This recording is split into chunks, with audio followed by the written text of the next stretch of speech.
वैद्य हितेश जानी जी के आशीर्वाद से आज हम लोकायुर्वेद का 17वां सत्र शुरू करने जा रहे हैं और मैं भगवान से प्रार्थना करूंगी कि वो मेरी वाणी को इतनी शक्ति दे कि मैं आयुर्वेद के गहन सूत्रों को आप तक पहुंचा सकूं। तो जैसा कि हम वेगों के ऊपर चर्चा कर रहे थे, तो वेग दो तरह के होते हैं, अधारणीय वेग और धारणीय वेग।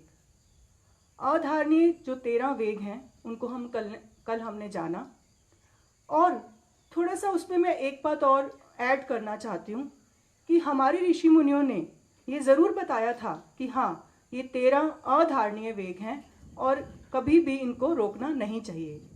लेकिन उनको कैसे करना चाहिए? जैसे अगर छींक आए तो मुंह पर कपड़ा रखना, खांसी आए तो मुंह पर कपड़ा रखना, मलमूत्र कहाँ पास करना, कहाँ निकालना, किस तरह से ये वेग को निकालना है, उसकी भी पूरी प्रक्रिया उन्होंने हमें, एक सदवर्त का अध्याय है, सदाचार का अध्याय आयुर्वेद में, उसके बारे में बताया गया। और अगर हम पुराने अपने पूर्वजों को देखते हैं तो वो कभी ना कभी आप देखें कि पुरुष भी तो कोई गमछा लेकर चलते थे, या स्त्रियां तो दुपट्टा होता था, या आप देखिए हर भारतीय अपनी जेब में रुमाल रखता ही है। आप कभी भी किसी भी भारतीय का पर्स देख सकते हैं तो रुमाल, पुरुष हो या स्त्री, उनके पास रहता ही है। तो इसका मतलब हम जानते थे कि अगर ये वेग आते हैं तो उसमें हमें सदाचार को भी ख्याल रखते हुए कितना हमें किस तरह से उसको करना है। और ये बात उन्होंने इसलिए ये हमारे भारतीय जानते हैं क्योंकि वो जानते थे कि हाँ, हमें स्वस्थ तो रहना है पर हमें आसपास के लोगों को भी स्वस्थ रखना है। तो सामाजिक स्वास्थ्य के बारे में भी हमारे ऋषि मुनियों ने बहुत बताया है। तो खाली ये नहीं कि हमें खुद स्वस्थ रहना है, पर अपने पूरे समाज को, पूरे आसपास को, पूरी प्रकृति को, इन सबको भी स्वस्थ रखने का उन्होंने साथ साथ बताया है। और अब हम आज चर्चा करेंगे धारणीय वेगों के ऊपर कि ऐसे कौन से वेग उन्होंने बताए जिसको अगर आप धारण नहीं करेंगे तो आपको कितने गंभीर रोग हो सकते हैं। तो अभी तक तो हमने ये चर्चा की थी कि जिनको अगर हम नहीं निकालेंगे तो रोग होंगे। तो आज हम वो चर्चा करेंगे कि अगर उनको नहीं रोकेंगे तो रोग होंगे। तो पहले हम थोड़ा श्लोक पढ़ लेते हैं, उसके बाद हम उसकी आगे की चर्चा करेंगे। तो उसका श्लोक है, धारयेतु सदा वेगान हितेशी प्रेत्ये चेह चा। धारयेतु सदा वेगान हितेशी प्रेत्ये चेह चा। लोभ ईर्ष्या द्वेष मात्सर्य रागादीना जितेंद्रिया। इसका मीनिंग है कि जो व्यक्ति अपना हित चाहता है, जो व्यक्ति अपने लिए हितैषी होना चाहता है, निरोगी रहना चाहता है, तो उसे ये वेगों को सदा धारण करना चाहिए। धारयेत सदा वेगान। तो जो हितैषी होना चाहता है, खुद का सुखी रहना चाहता है, निरोगी रहना चाहता है, तो उसे इन वेगों को धारण करना चाहिए। तो वो कौन से वेग हैं? तो उन्होंने बताया, लोभ, ईर्ष्या, द्वेष, मात्सर्य, राग, इस तरह के जो विविध वेग हैं तो इनको हमें हमेशा ही रोकना चाहिए। और जितेंद्रिया मतलब अपनी इंद्रियों पर हमें काबू होना चाहिए, तभी हम निरोगी रह पाएंगे। तो इसका हम थोड़ा सा, ये तो वेदों की भाषा है, थोड़ा सा आज के टाइम के हिसाब से भी समझ लेते हैं कि अगर हम ये देखें तो ये सारे वेग कहाँ उत्पन्न हो रहे हैं? तो मन में उत्पन्न हो रहे हैं। शरीर को तो कुछ नहीं हो रहा है। लोभ कहाँ होता है? मन में होता है। क्रोध कहाँ होगा? मन में होगा। ईर्ष्या कहाँ होगी? मन में होगा। राग कहाँ होगा? मन में होगा। द्वेष कहाँ होगा? मन में होगा। तो मन में जो ये उत्पन्न होने वाले रोग हैं, ये जब मन में उत्पत्ति करते हैं तो उसके बाद ही हम कुछ एक्शन करते हैं या कुछ बोलते हैं। तभी हमें कहा जाता था कि मन, कर्म और वचन से हमेशा इन वेगों को रोकना चाहिए। तो इसका मतलब क्या हुआ कि मन में विचार आया किसी के लिए बुरा, तो हमने क्या किया? या तो हमने उस कर्म किया, मतलब उसको कुछ मारा पीटा, तो वो खराब है। या फिर हमने क्या किया? वाणी से, बोलने से उसका कुछ बुरा किया। तो जब मन में कोई विचार आएगा तो उस हिसाब से हम कर्म भी करेंगे और हमारे वचनों में भी वो प्रभाव आएगा। तो इसका मतलब उन्होंने ये बताया कि खाली मन का, ऐसा नहीं कि मन में उत्पत्ति हुई तो बाद में कहीं प्रभाव नहीं हुआ, उसका प्रभाव आगे जाके हमें हो रहा है, हमारे कर्मों में और हमारी वाणी में भी।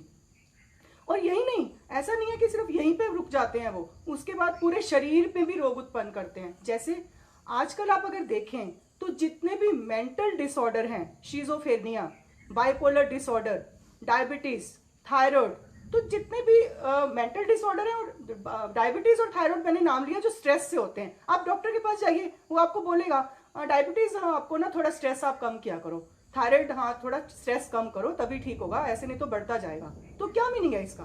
तो इसका मतलब ये मन के जो वेग हैं, मन में जो हम इस तरह की चीजें उत्पन्न कर रहे हैं जो जिनको हमें रोकना चाहिए, नहीं करना चाहिए, और वो हम कर रहे हैं, तो तभी तो हमें इस तरह के मेंटल डिसऑर्डर हो रहे हैं। और वो कहाँ इफेक्ट कर रहे हैं? शरीर पे भी इफेक्ट कर रहे हैं। तो वो कहते, ऋषि मुनियों ने ये बोला कि मन और शरीर जुड़े हुए हैं। तो आप ये मत समझो कि अधारणीय वेग से हमने शरीर को ठीक कर लिया तो धारणीय वेगों का कोई असर नहीं होगा। तो मन और शरीर दोनों एक दूसरे से जुड़े हैं, एक दूसरे को असर करते हैं। जब आपको मानसिक रोग होंगे तो शरीर पे भी उसका प्रभाव आएगा, और जब शारीरिक के रोग होंगे तो मन पे भी उसका प्रभाव आएगा। तो जैसे उन्होंने बहुत अच्छा उसका एक एग्जाम्पल दिया कि जैसे हम ऐसे समझते हैं कि जैसे कोई बहुत गर्म तपा हुआ लोहा है, अगर उसको किसी लोहे की कढ़ाई में हम रखते हैं तो वो कढ़ाई भी गर्म होती है। तो हमें इस तरह से समझना चाहिए कि जो हमारा शरीर है और मन है वो जुड़े हुए हैं। तो जो वेगों की बात है वो हमें इस तरह से समझनी है कि अधारणीय और धारणीय वेग दोनों में ही रोग उत्पन्न होते हैं। तो फिर उसके हिसाब से उन्होंने इसका सॉल्यूशन भी बताया है कि कैसे इसको करना। अब थोड़ा सा भी किस तरह से हम धारण करेंगे, क्या करना चाहिए हमें उसके लिए। तो ऐसे तो बहुत सारे सूत्र हैं हमारे वेदों में, हम अपने संतों से भी सुनते हैं मन के बारे में, लेकिन थोड़ा सा जो मैं आज की भाषा में उसको कन्वर्ट करके बता रही हूँ, क्योंकि आयुर्वेद में तो बहुत कुछ लिखा है। तो उसमें उन्होंने 3 चीजें बताई कि इसको धारण करने के लिए आपको क्षमता को कैसे बढ़ाना है अपनी। तो उन्होंने कहा कि शुद्ध चित्त व्यक्ति को ये रोग नहीं होते। तो शुद्ध चित्त का मतलब है कि चित्त एक्चुअली मन का वो हिस्सा है। मन के 4 हिस्से होते हैं, मन, बुद्धि, चित्त, अहंकार। ये हम बहुत बार पढ़ते भी हैं। तो इसकी एक्सप्लेनेशन हम बाद में आगे जब मन की चर्चा करेंगे कि आयुर्वेद में मन के बारे में, मन क्या है उसके बारे में बहुत कुछ बताया गया, तो उसका हम आगे चर्चा करेंगे आगे सत्र में। लेकिन अभी हम जो शुद्ध चित्त की उन्होंने बात की, तो चित्त की क्षमताओं को कैसे बढ़ाना, तो उन्होंने बोला 3 तरीके हैं। या तो आप स्पिरिचुअल थेरेपी करो। स्पिरिचुअल थेरेपी का मतलब क्या है? श्रवण करना, संतों को सुनना, भक्ति करना, और मतलब जितनी भी ऐसी चीजें जो भगवान से रिलेटेड हैं कि हमारा सर्वशक्तिमान जो है उस पर बिलीव करके उसके लिए कुछ कार्य करना। और दूसरा उन्होंने बताया प्रॉपर डाइट, क्योंकि अगर मन क्या कहते हैं कि मन का जो बहुत ही प्रभाव है वो आहार से होता है, जैसा अन्न वैसा मन। तो इसका मतलब हमें वेदों में भी बोला गया कि सात्विक आहार लें और शरीर के हिसाब से लें। तो सात्विक कैसे होगा? जो शरीर के अनुकूल होगा, जो ऋतु के अनुकूल होगा, जो देश के अनुकूल होगा, जो काल के अनुकूल होगा, जो अवस्था के अनुकूल होगा।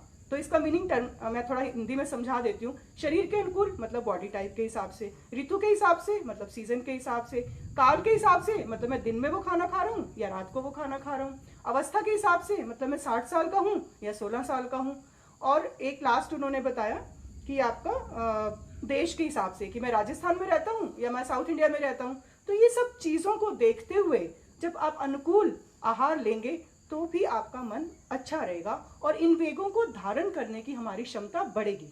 और तीसरा उन्होंने बताया कि ज्ञान इंद्रियों को जितेंद्रिय, उन्होंने श्लोक में बोला जितेंद्रिय, तो मतलब ज्ञान इंद्रियों को आपको क्या दिखाना है, ज्ञान कौन सी चीज़ों का लेना है। अगर हम सारा दिन टीवी में यही देखेंगे, सास बहू के सीरियल, तो यही दिखाया जाता है कि बहुत राग है, आपस में द्वेष है, लालच है। तो इस तरह के जब हम सीरियल सारा दिन देखेंगे या इस तरह की एडवर्टीजमेंट देखेंगे कि मुझे ये मिल जाए, मुझे वो मिल जाए, हर वक्त चीज़ों की बातें, मतलब संसार की चीज़ों की बातें जो नश्वर हैं, हम जानते भी हैं, पर क्योंकि हम सारा दिन उसी को देख रहे हैं तो चित्त में उसकी इमेजेस बन जाती हैं, उसका प्रभाव आ जाता है, और जो हमारे चित्त में उसकी इमेजेस बनती हैं वैसे ही हमारे विचार बनते हैं, और जैसे हमारे विचार बनते हैं वैसे ही हमारे वेग, वैसे ही हम वेगों को धारण करने की क्षमता को कम करते जाते हैं, क्योंकि हमें विवेक नहीं रहता कि इनको धारण करना है या नहीं करना, क्योंकि हमारी चित्त ने हमें वो सही से बताया नहीं कि आगे क्या करना है। तो इस तरह से ये छोटी छोटी चीज़ें हैं जो मन के धारणीय वेगों को सही रखने की, उनकी क्षमता को बढ़ाने के लिए हमें सहायक होती हैं। और हमारे ऋषि मुनियों ने इतना गहन अध्ययन हमारे मन के बारे में किया था कि उन्होंने कहा था कि शरीर के रोग तो चाहे फिर भी बंदा ठीक कर लेगा, इंसान किसी ना किसी तरह से ठीक भी हो जाएंगे, कष्ट भी उसमें शायद कम होगा, लेकिन अगर मन का रोग है तो फिर उसको कोई भी चिकित्सा से बाहर करना बहुत मुश्किल है। अब डॉक्टर के पास भी चले जाते हो, जब कभी ऐसी मेंटल डिसऑर्डर, स्ट्रेस होता है, तो डॉक्टर के पास कोई इलाज नहीं होता। वो बोलते हैं इसके लिए तो आपको खुद ही थोड़ा कोशिश करनी पड़ेगी, आपके लाइफस्टाइल में चेंज कीजिए, आपके डाइट में चेंज कीजिए।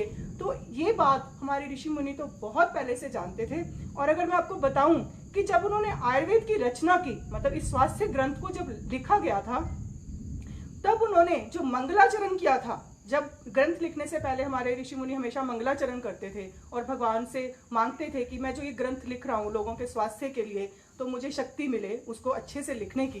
तो जो मंगलाचरण लिखा गया था, अष्टांग हृदयम एक हमारा साहित्य है आयुर्वेद का, तो वो क्या लिखा गया था, उसमें क्या बोलते हैं वो, तो वो बोलते हैं रागादिरोगान सतत अनुशक्तान शेष काय प्रसतान शेषान उत्सुके मोहारति जंघान यो पूर्व वेद्याय नमस्तु तस्मै।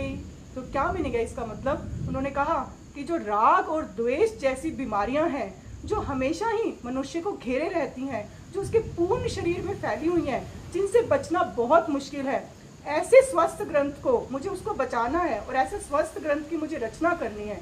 तो भगवान ऐसे अपूर्व वैद्य यानी कि ब्रह्मा जी, मैं उनको नमस्कार करते हुए ये ग्रंथ की शुरुआत करता हूँ। तो इसी के साथ हम भी अपने अपूर्व वैद्यों को और अपने भगवान को ये प्रार्थना करते हुए यही कहते हैं कि हमारे मन को वो धारणीय वेगों को धारण करने की क्षमता दे और हम स्वस्थ रहें। इसी के साथ हरिओम तत्सत। धन्यवाद स्वामी जी।